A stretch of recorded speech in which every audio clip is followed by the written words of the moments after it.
was kind of like a father figure, I think. He at that point was married and had 3 kids, so he was a busy guy. Always pleasant, always personable, warm. My dad was born in Trinidad and Tobago. Aviation has always been a long-standing passion since he was a child. He attained an Island Scholar, which is an island scholarship, and he went on to study human medicine later on in his career, where he also eventually joined the Royal Canadian Armed Forces.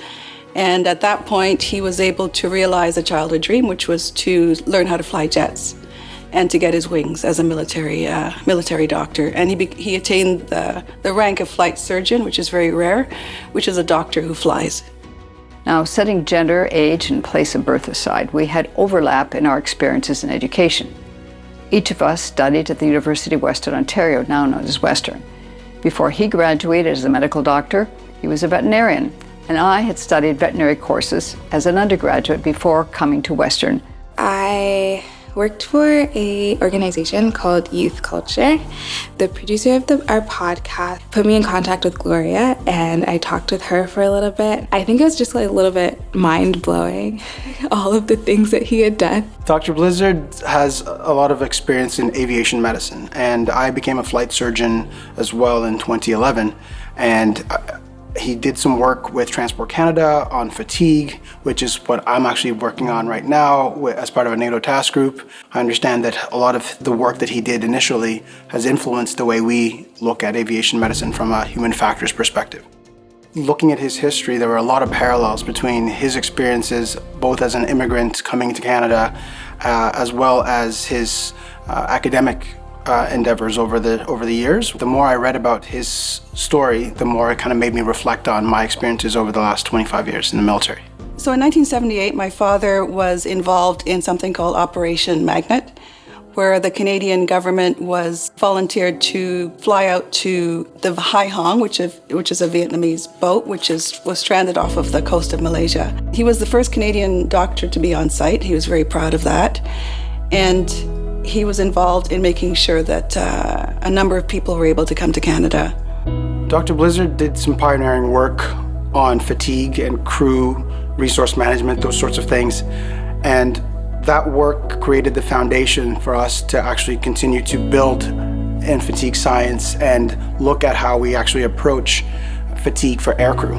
And although that genre continues to grow, we wouldn't be where we were today if we didn't have a solid foundation to build upon. He was a professional, a Canadian, and represented us in this international meeting, the community of aviation medical examiners. This Dr. Blizzard was an energy source that lifted me up, allowed me to hold my head higher. He was one of us. It changed how I perceived my potential future. I had wanted to contribute and would learn more about this man who, in the briefest of moments, and unlikely he ever knew, became a role model for me. Dr. Blizzard's story in general just exemplifies that we make space for ourselves in this world. I don't know how many people were the encouraging voice of telling him like, oh, there's a space for you here, because he was in a generation where people didn't accept him just because of his skin color. I think we live in a world that's a lot more accepting now, but yet still we have to make the decision to make a place for ourselves. Somebody had asked him what it felt like to be the only black guy in the class. And his reply, which I thought was marvelous, was, I feel as good as most and better than some. And I think that says who he was. He was comfortable with who he was and his efforts and his accomplishments, and in some cases he figured he'd done better. And he sure had. He was a very accomplished guy. It's important to honor someone like Dr. Blizzard. Dr. Blizzard's lifetime of dedicated humanitarian service and excellence in aviation aerospace medicine will inspire us to succeed even when the odds are against us. It continues the legacy that Dr. Blizzard established throughout his career, bolstered by his personal values. He understood the importance of what he was doing. in that he was breaking a lot of barriers. He was fully aware of that as a Black man in Canada, crazy accomplishments nationally, internationally, so fully aware of that.